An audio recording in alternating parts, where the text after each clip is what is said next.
Welcome to the UIAAA Connection podcast. Hometown Ticketing is proud to be the exclusive sponsor of the UIAAA Connection podcast and to provide schools nationwide with the best options for digital ticketing for their events. Visit their website at hometownticketing.com to learn how they can make digital ticketing possible and simple at your school. Thank you to Hometown Ticketing for their exclusive sponsorship of the UIAAA Connection podcast. Welcome back to another edition of the UIAAA Connection. I'm your host, Mark Hutch-Hunter. Today, we are thrilled to have as our special guest, Bob Hopek, CMAA Executive Director of the Director of Athletics Association of New Jersey. Explain that to me. How do you say it exactly right, Godfather? I say you have it, Mark. Directors of Athletic Association of New Jersey, Incorporated. Okay, there you go. And of course, Bob, better known in NIAAA circles as the Godfather, is our guest today. Welcome to the podcast. It's my pleasure. I'm honored. Thank you for having me. Looking forward to it. Good. Let's have you start, Godfather, by telling us where you grew up, where you went. Well, I know where you went to college, but share that with the rest of our listeners, your first job. Yeah, sure. I went to graduated from a small town in New Jersey, Phillipsburg High School, population about 16,000 people, in 1964. Then from there, I went on to participate and play college athletics at the University of Minnesota at Moorhead, which was Moorhead State College at that time. And what did you play there? What sports? I played football. I was a defensive back, linebacker. I punted and kicked off. And I'm assuming that you were very successful at that venture there. Well, I did okay. I did okay. I had a very, very nice career. Yes, I did. I did well. Had a chance to go up to Calgary to play. Didn't work out. I decided to get married instead, which I don't regret one bit. But I had a very good, successful college career. I did not know that. So the Stampeders came calling and you went up for a trial. Well, I didn't go up. I got the letter. I didn't go. Okay. I got married instead. Explain to our audience how a nice Jersey boy from a small town in Jersey winds up in Minnesota Moorhead, because there's kind of a disconnect there. It's an interesting story. When we graduated from high school, I had no plans on going anywhere, only because my academics weren't that great in school. Went on to go to prep school. Went to a little school called Moravian Preparatory in Bethlehem, Pennsylvania. Me and about 8 other guys. And during the month of May, when we were getting ready to graduate from the prep school, we decided to make applications at different colleges and universities. And one of them was Moorhead State. At that time, Moorhead State was well known because in '64, they were the national champions in wrestling. And for those of you who are older, probably in wrestling fans, you probably remember a guy by the name of Bill Berg, who beat Jim Nance. He's the only one that ever beat Jim Nance. He beat him 3-2 in the semis. He went on to lose it. But we all decided to apply to Moorhead. Within a week, we all got accepted, and we went. We dropped out of prep school, and we got jobs, and ended up going to Minnesota. How far is it from the metropolitan area of Minneapolis, St. Paul? 240 miles. 240 miles, about 6 hours. So south, if my geography north. is correct. North. No, north. We were up by International Falls. We're right across the river from Fargo, North Dakota. Okay. When you got out of Moorhead and then you got married, where was your first job in education? Well, my first job in education was at North Underwood High School, but prior to that, I made applications all over. I was volunteering to be a coach, just to get my foot in the door in any university or any school that would have me. But my first job, I worked with the welfare department in New Jersey. And as luck would have it, one of the instructors at the school that I finally got the job at resigned in late August. And so I guess I was the last person with a physical education degree that was eligible to become a teacher. So I got a call from the school, and the rest is history. I was there for 38 years. And you began coaching there then? Yes, being a coach, I taught health, driver education, physical education, and I coached football, wrestling, and track. 3-sport guy. Yeah, 3 sports. How to survive, the salaries weren't that great back then, Mark. Oh, absolutely. I understand that. So tell me how then coaching got you into the athletic director world. Well, it's interesting. As a young guy, I think I was maybe 23, 24. My former high school football coach was the principal at the high school, and the current director of athletics resigned. And I got a call to come into the office, and he said, "How would you like to be the director of athletics?" And I said, "Well, first of all, what does the job entail?" I knew nothing about it. I just knew that you scheduled, and you dealt with some angry parents every now and then. But I said, "Sure, why not? If it's gonna make me a better person, I'll be more than glad to at least look at it."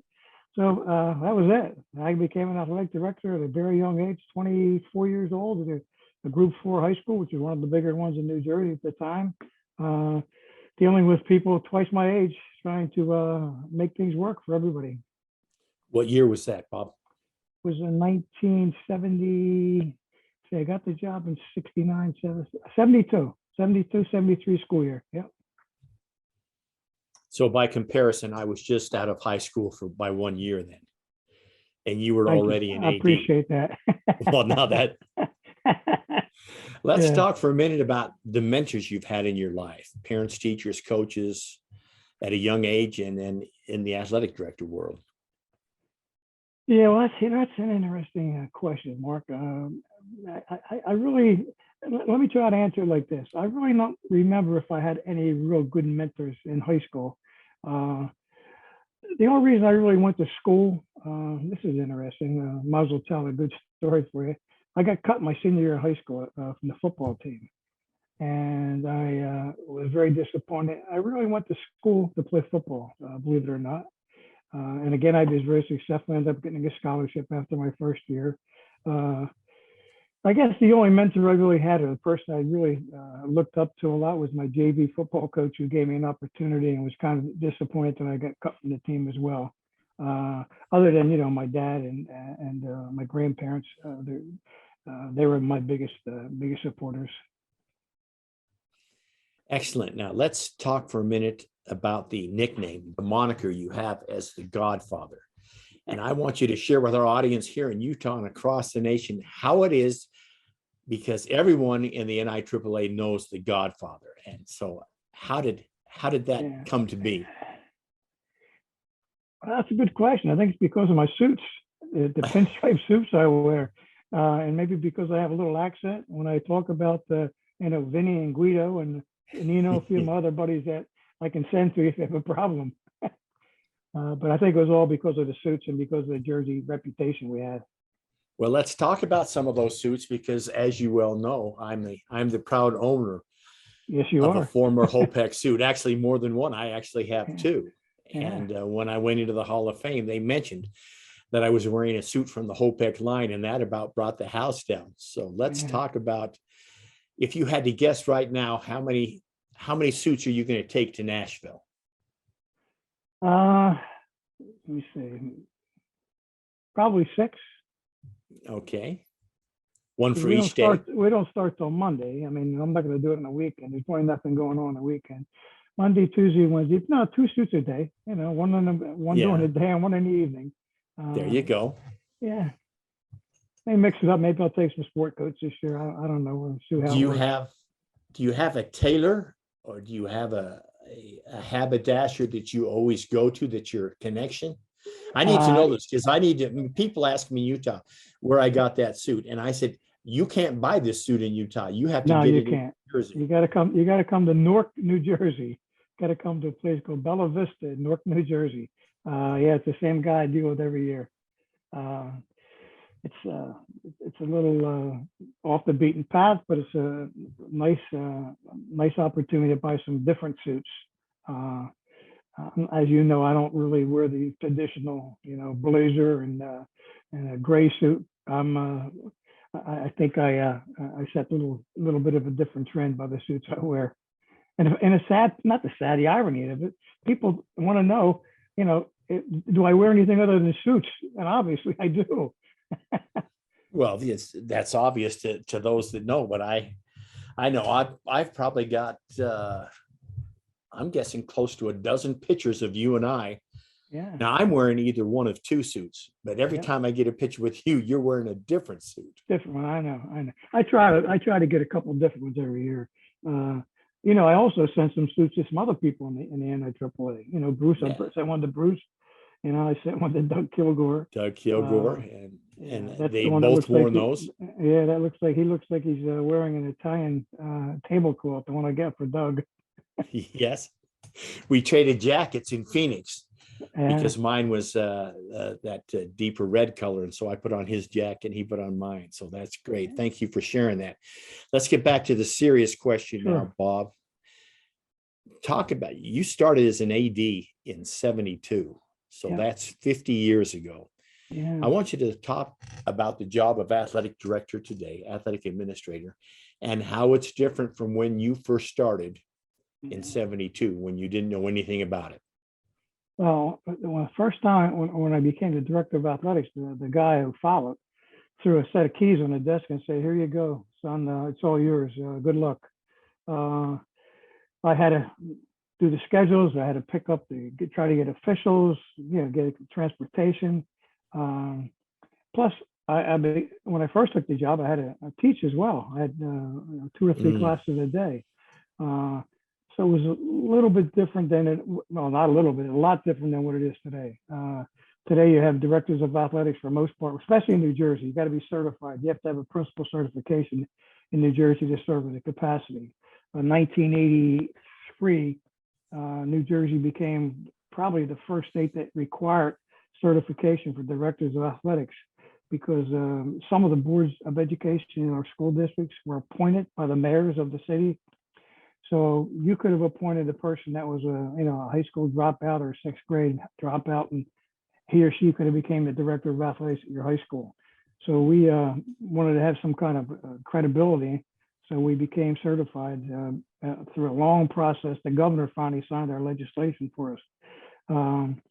But now the job is whereby people have secretaries. They have they gain tenure in the position, which they didn't before. It's not an ancillary job now; it's a salaried job. We have assigners now for the different sports. We have schedulers to make sure that your conference schedules are appropriate. And you have people that are dealing with transportation throughout the school district. So those things are definitely the plus. Plus, you have administrative assistant, which probably does a lot more work than they should for us today. So it's a drastic change. And one of the downfalls, I think, Mark, from New Jersey's standpoint, is when we became certified, that gave the principals an opportunity and superintendents to say, in your job description, all others as directed by your supervisor.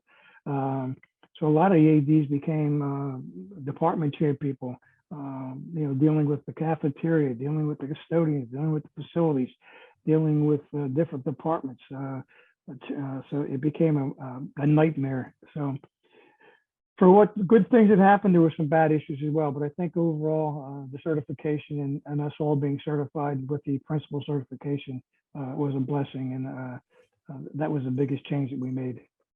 That's some great insight. Let me ask you for a moment Sure. to share your journey with the DAANJ and the NIAAA. How did you first get involved with the New Jersey Association, and then how did you get involved with the national group? Well, as our Constitution indicates, that our Directors of Athletics Association, we have 21 counties, and every county has a representative that serves on our DAANJ Board of Trustees.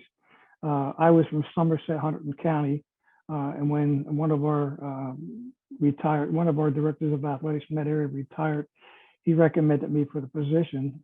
So I got that position, I think, in early, maybe 76, 77.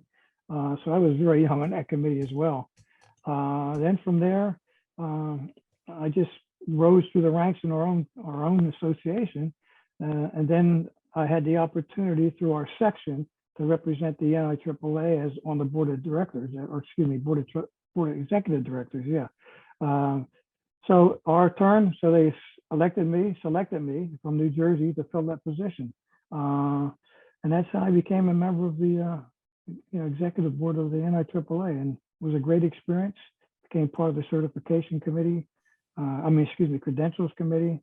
Had an opportunity to take a lot of LTI courses. Had the opportunity to sit for John Olson, and I had the opportunity to also have an opportunity to sit next to Frank Kovaleski at every meeting. It was like a dunce. There was like a hat there. I'd come in and sit down at the board meeting, and all of a sudden Frank would say, "Bob, sit next to me." I have no idea what I did, but that's where my chair was every time we had a board meeting. That's great. Share some other stories from your time on the board. Maybe a couple of people you remember serving with, and some of the off hours things that you got to participate in while you were on the board.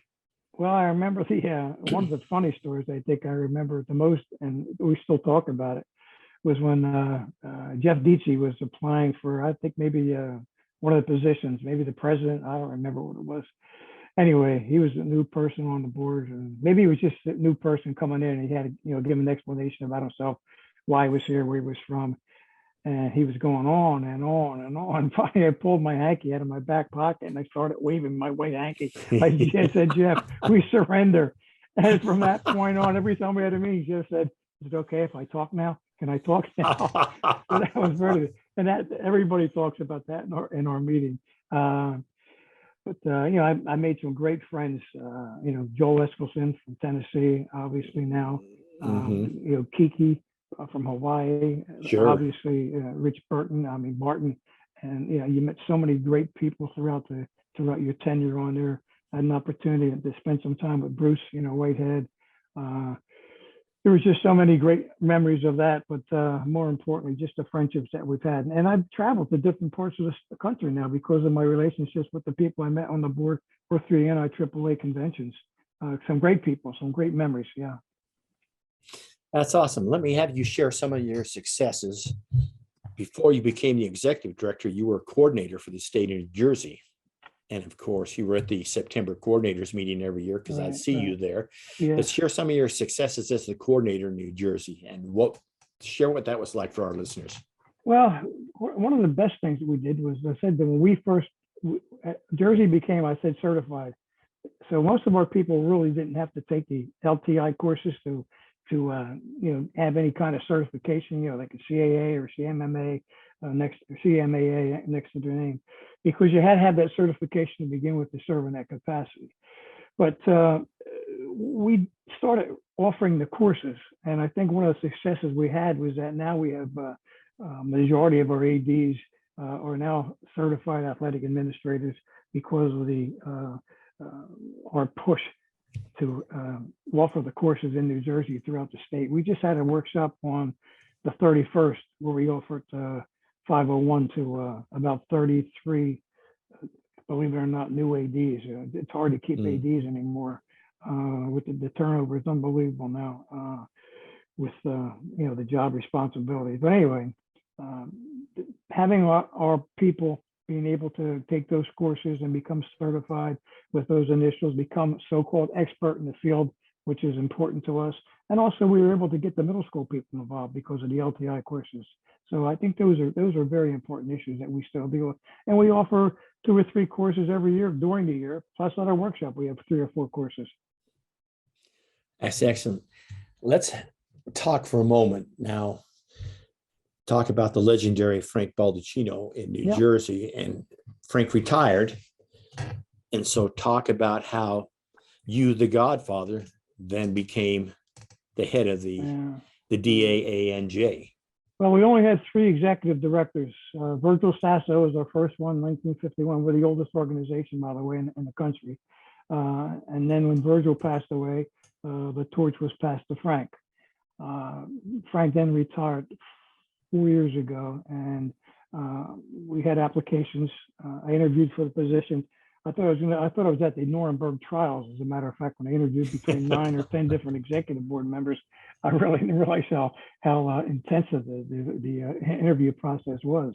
There was 4 other people that interviewed, and I got a call and indicated that they would like to have me serve in that capacity. I think I was the oldest one as far as experience goes, Mark, with the many years that I served in that capacity on the board. And I wore several hats. As you know, I was the LTI coordinator. I was in charge of the workshops. I was in charge of our vendors for the works for our annual conventions. So you wear many hats, and because of that, I think it was just not that everybody else wasn't qualified. I just think that it was my years' experience helped out, and because of the contacts I had throughout the country, I think that was very helpful as well.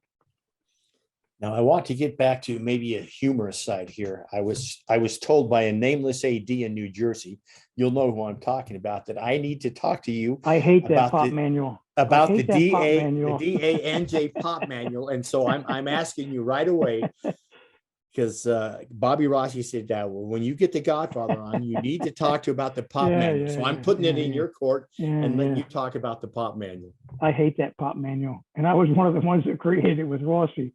It was me, him, and John DeCola and Teddy D'Alessio. It's like a handbook that you have at a high school, Mark. When you suspend a kid or you kick them off a team, and a parent calls and says, why did you kick my son off, my daughter off your team because of X, Y, and Z? And you would say, well, if you read the handbook, it tells you in there why he was disciplined or why he or she was, removed from the team. So the only time really people look at it is when something pops up that's important. It was, like I said, a brainstorm with Rossi, and he let me and Jim Cole and Teddy D'Alessio involved with it. We don't call it the Bible anymore like we used to. Now it's a recommendation of following rules and regulations. Since Rossi's no longer there, I got rid of it. Now it's just a recommendation. It's more it's that word from Pirates. It's more like a guideline, really. It's a guideline. It was a good work in progress. I mean, it had everything in there. I mean, even to the clothes you're going to wear when you make a presentation. It was very comprehensive. But it is a good guideline, and we do follow it. Yes, but thanks to Rossi. And I hate that thing, Rossi. That's for you. Yeah. And Rossi's now living down in Florida, so he's living a good life.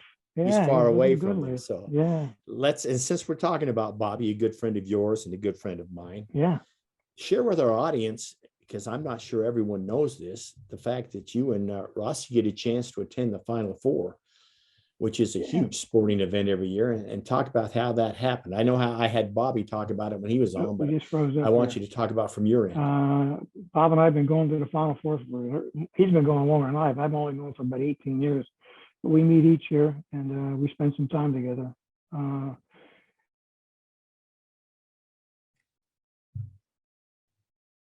18 years, Bobby's been doing it longer than me. He was for those that don't know, he was a college basketball coach.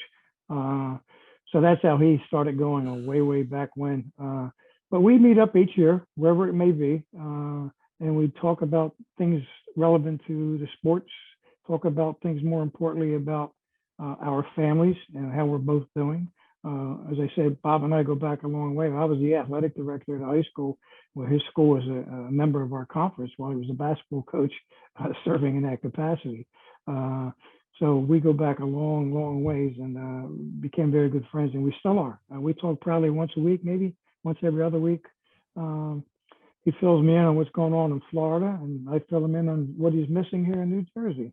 And then he tells me how grateful he is that he's not back here in New Jersey. He's in New Jersey. So you were in he was at Hunterdon, and so he was at South Hunterdon High School, yeah. And you got him into the job as AD, as I remembered. Is that correct? I don't know if I got him into it. I helped him get into that position. Yeah. When he applied from Hunterdon Central, which was the school in our conference as well. Yeah. It was time. It was time for me to get out of coaching. He's got a lot to offer. He was a bright young man then. He still is. So he had a lot to offer. We still ask him to get involved with our stuff as well here in Jersey. He's on a couple of committees for our national committee. We make award presentations and we make nominations. We get Bob involved with that as well. As we do with Frank, by the way. We started talking about Frank Baldacchino. I didn't replace him. I just took the job over since he retired. But he does our room reservations for us yet. We keep him involved with our associate. He's still a member of our board of trustees. A lot of experience there. Well, and I might add that I'm an honorary member of your board of trustees. Yeah, you are. So, You and like Kiki from Hawaii is a member of Section 1. Honorary member of Section 1. there you go. Yeah. Share, this question's dated now because the question is share your observations about the recent 2021 conference, but that's actually been 8 or 9 months ago. Yeah. But talk about being in Denver and talk about the different feel after being away and missing Tampa, and talk about it from your perspective, because I've asked this to some other ADs. Well, anytime you get an opportunity, Mark, to share with fellow colleagues, no matter where it may be, it's a great privilege for me. As I said, I made so many friends over the years, where it be Denver, be it Tampa, be it, Grace, the Grapevine, it could be any place. The workshops offer so many opportunities for professional development. And sometimes I think that may take a little bit away from the conferences, the nuts and bolts. I think right now our workshops are being driven by the LTI courses, which I think sometimes is a little bit overboard. I'm in the minority with that, I know, but I think that I'd never like to hear some more, we call them cracker barrels, and we call them informational meetings where we can have people talk about issues that are relevant today. But other than that, the workshops I think are great. I'll never miss them as long as I'm able to be above ground. That's excellent. And you'll be in Nashville early Thursday, or you're arriving Friday? Arriving Friday. We'll be arriving Friday afternoon. Guess I'll have to check and make sure that the entourage is there to welcome the Godfather into the into the Opryland there. How about that? Yeah. Good. I'm looking forward to that. We've been there before, so it's great. I love it. Yeah. Let me ask you a two-part question, Godfather. Sure. When I ask what's the favorite part of your job, I want to know what was the favorite part of your job when you were a building AD, and then I want to know what's the favorite part of your job now that you're the executive director in New Jersey. So 2 different answers. Yep. The favorite part of my job when I worked was the interaction I had with the student athletes. They were great. That and sharing my daily walks through different classrooms and having an opportunity to say hi to some kids and some kids that are a little challenged. That was my best days as an athletic director. My best days now is the fact that I still have an opportunity to stay connected. I still talk to people on a daily basis, and that I have support of the colleagues that I work with. And as I said, met so many friends, and it's been an opportunity that, I would have been disappointed if I hadn't had that opportunity. But it's been a nice ride for me. Hopefully I can continue to do it, but I don't miss the phone calls from the moms and dads, complaining about, why their son or daughter hasn't played. I don't miss, the transportation buses that go the wrong way, or they had a postponement and try to reschedule. Or they don't show up. Yeah, they don't show up is right. Or that official doesn't show up. Other than that, I wouldn't have traded my job for anything, Mark. I was very, very fortunate at a very young age to have a great opportunity to make I think a name for myself throughout the state of New Jersey, and hopefully my many friends share the same support that I do. Great answers. Thanks for sharing that, Godfather. Let's finish up with a couple of questions. The first being, I need 2 suggestions from the Godfather. And since they're from the Godfather, that means everyone across this nation is going to be listening. 2 suggestions for a brand new AD. They need to follow these suggestions in order to be successful. What would those 2 suggestions be from your point of view? Never miss anything that your sons and or daughters are involved with. Even if you have to take a day off work, if you have to miss a couple hours and go back in the evening, do not miss any family time. Remember, those kids grow up too quickly, and you're doing a lot more babysitting for kids that aren't yours. So never, ever miss assembly, an awards assembly, an academic assembly, and be there for your whole family. The other issue is this, remember, there's only so many hours a day. We work too many hours as it is today. If you get it done in 8 hours, fine. If you don't, that's no problem. Wait till tomorrow. Don't overload yourself, because it's not worth it. Your health is more important. Thank you. Let me finish with this. Godfather, what question should I have asked you that I failed to ask you? That's a good question. None. I guess I'm happy with the interview here. I hope I had an opportunity to share some things. That some of it was personal, which I don't really know if I should share, relative to, I know you asked me about my career in college. Look it up, go follow it up. I'm not going to tout myself as anything other than what I was. Just had a nice opportunity. Again, as I said, if it wasn't for sports, I wouldn't have went to college. I would not have gone anywhere, only because I got cut my senior year in high school, and I wanted to prove that the school I got cut from made a big mistake. And I was the only one that went on to college and played, by the way, off my team. Nobody else from my football team went on. So I'm very proud of that. I think that's valuable information, Bob, because in 64, it's no different than 2022. There are kids that are in school because of athletics, and we know that. And that's why it's so important that we have great athletic administrators that can coach the coaches up so they can be great coaches. Sure. So I appreciate you sharing that. That wraps it up for this edition of the UIAAA Connection. Once again, our guest today has been the Godfather, Bob Hopek, CMAA Executive Director of the Directors of Athletics Association of New Jersey. Godfather, thank you so much for being on the show today. Hey, Mark, thank you. And look forward to seeing you in a couple of weeks, couple of months. Right. Yeah, you as well. For our listeners, we hope you tune in again next week for another edition of the UIAAA Connection.